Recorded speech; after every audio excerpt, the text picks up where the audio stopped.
Welcome, this is Kelvin Dale, revealing how the Irish had an impact on helping shape the United States. We go to a period of American history that was driven by poverty, contracts, and calculated risk. A migration system that worked for thousands of Irish men and women that allowed them to cross the Atlantic. We examine how indentured servitude helped colonize and build America. Let's get into it.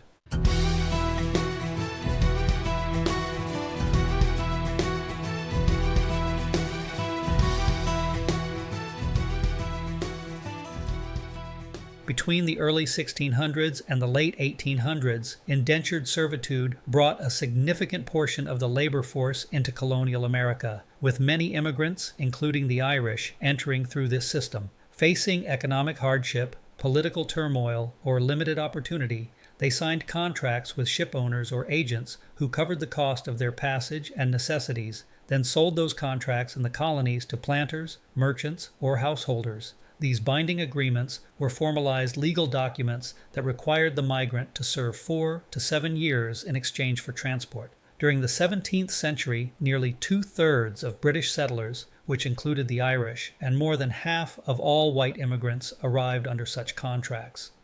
But by the end of the 1700s, indentured servants made up only 2 to 3% of the colonial labor force, as reliance on African slave labor grew. These indenture contracts spelled out everything: the terms of service, rules of conduct, penalty clauses, the master's obligation for food, clothing, and shelter. The agreement also spelled out what was called the freedom dues, which was a promise by the contract holder to provide to the migrant after their time of service was completed. These freedom dues would include a small sum of money, some tools or new clothes, sometimes even a bit of land. Those with trade skills may have ended up apprenticed, while the majority labored in agriculture, port work, or domestic service. For the indentured servant, there were fixed protections and strict limits. These people weren't property or slaves. Their contract had an endpoint. Children born of parents that were in this servitude system were born free. No one could be sold off forever.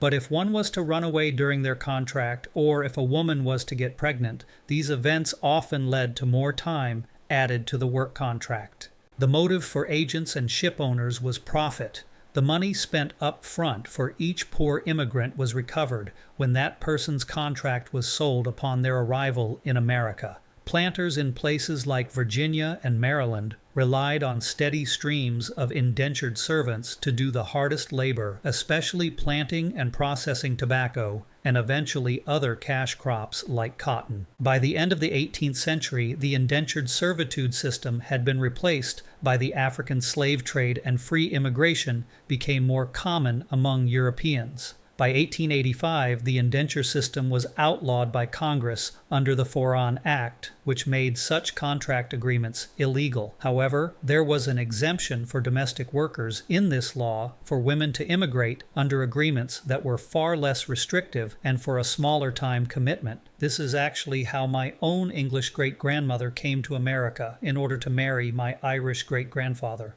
For the Irish, indentured servitude shaped social class and attitudes. Some servants rose to own land or run businesses, while many faced discrimination due to their origins, religion, and how little they came to America with in terms of their financial and educational histories. Even so, this system worked to help build the necessary workforce for a new America. Where did this trail of discovery take us? Indentured servitude was an industry in early America.